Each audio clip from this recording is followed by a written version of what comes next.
بسم الله الرحمن الرحيم.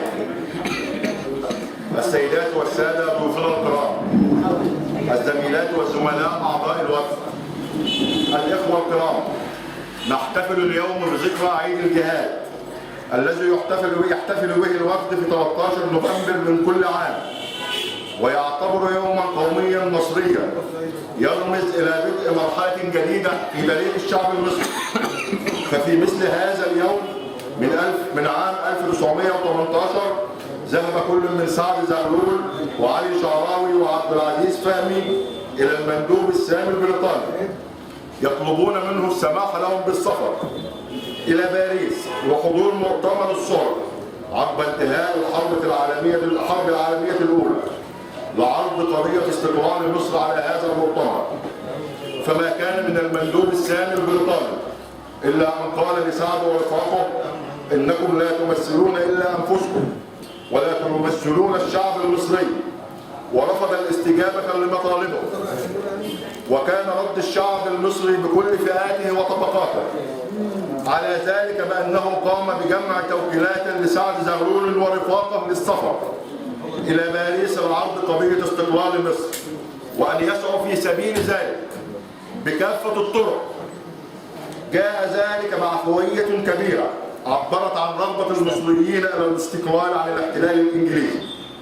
وقد كشفت الأحداث والتطورات التي جرت بعد ذلك عن عمق رؤية من قاموا على الثورة، ومنهم الزعيم خالد الذكر سعد زغلول ورفيقاه علي شعراوي وعبد العزيز فهمي، إلى جانب بقية الزعماء الذين لعبوا دورا بارزا في الثورة التي اندلعت في العام التالي 1919. وقد ظل هذا التاريخ عيدا قومي يحتفل به كل عام حتى قامت ثورة 23 يوليو، فتوقف الاحتفال به. والآن بعد ما عايشناه من تطورات تمثلت في مرحلة جديدة تحياها مصر تستعيد بها روح ثورة 19 التي فجرها عيد الجهاد، تتزايد المطالب بتجاوز المرارات التي فرضتها الفترة الماضية، وأن يجري العودة بالاحتفال بالعيد القومي مرة أخرى. وعلى كثرة الدروس المستخلصة من عيد الجهاد، فحسبما ذكر البعض فإن درسا واحدا يبدو الاحتياج إليه قائما إلى الآن: التأكيد على المرحلة التي نعيشها. الإخوة الزملاء، باعتبار أن زمن البديهيات يتراجع بمعرفة عتاة الظلميين الجهلاء ممن يرفعون الشعارات الدينية المتطرفة ويتخذون منها أداة لنفي الاستقلال الوطني والمطالبة بالعودة إلى عصور التبعية والانحطاط في مرحلة ما بعد ثورة يناير.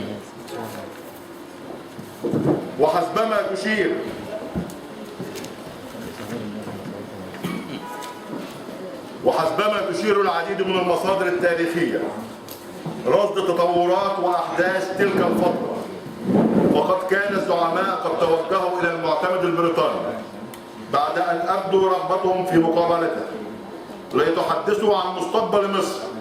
أيها الإخوة الكرام، إننا في أمس الحاجة اليوم إلى أن نتذكر وأن يلقي عيد الجهاد بظلاله على واقعنا، وخاصة في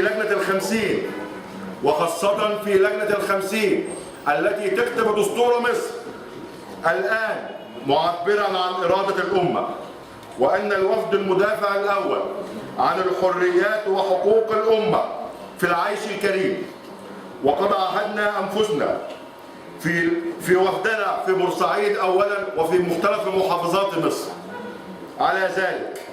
عاش كفاح المصريين ويحيا الوفد مجسدا لتطلعات الأمة وآمالها. شكرا لكم والسلام عليكم ورحمة الله.